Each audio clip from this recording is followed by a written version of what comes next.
A farmer's life in India is a gamble with many forces.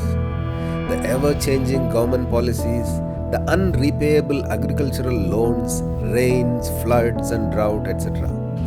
In spite of their willingness to put in the hard work and whatever little money they have into the crops, they always stand the risk of losing it at any point. And over this, the cyclones cause havoc, like how it happened at our farm.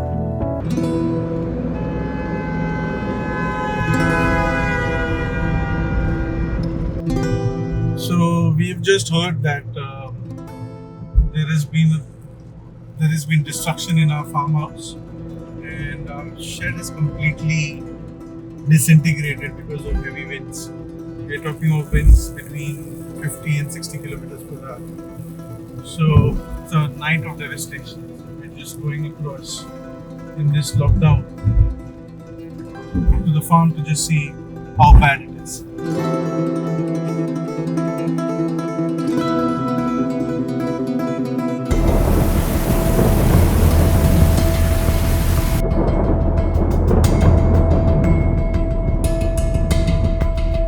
So what you see behind is an absolute cyclonic devastation.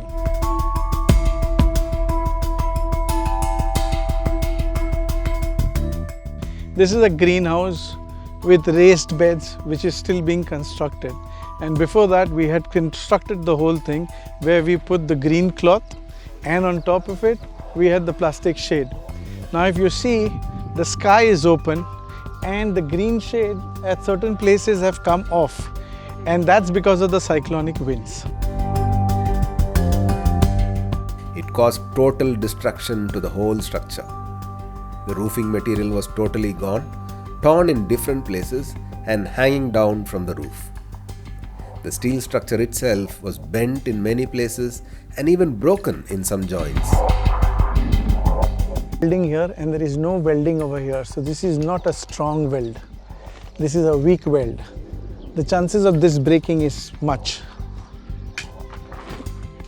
You see the welding? The welding here is done on all four sides, even on the other side it's there, and that's why this beam is strong.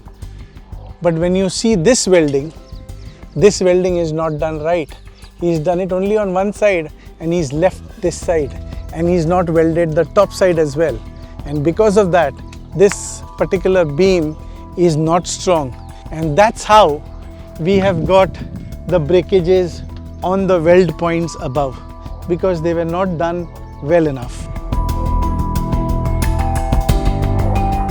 As the polythene roofing was not fixed to each of the crossbars, when the cyclone winds came in at tremendous speeds, the roofing and sides started acting like sails. This put pressure on the steel structure, bending and breaking it, and eventually also tearing the roof into pieces. You see, the green cloth has become like a sail, and a greenhouse should never be like that. You should have it fastened on each pole, but over there it's not been done, and that's the reason why we have destruction on the top level and not at the bottom level. And this is one of the other reasons where the setup being done was incorrect, and we are now facing the losses because of that. You see, that's the west, and behind me is the south. The wind came from the southwest at speed force of around 60 kilometers per hour, and because of that we hadn't fastened each and every bit of that green cloth. Today we are seeing devastation in our greenhouse. If we would have done simple basic things, and we would have taken a little bit more effort on our side to see that this had been done properly by the workers, we would not have seen this devastation today.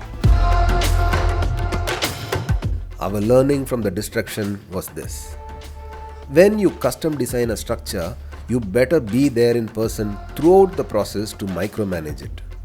If we had been there during the erection of the structure, we would have noticed the improper welding at the joints.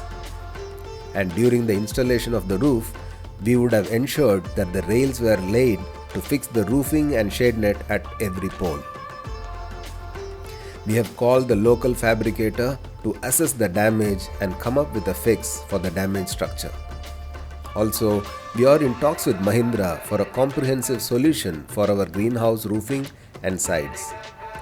The additional costs, the effort and time are something we have to bear and move on. Let's see how this pans out. We will keep you posted.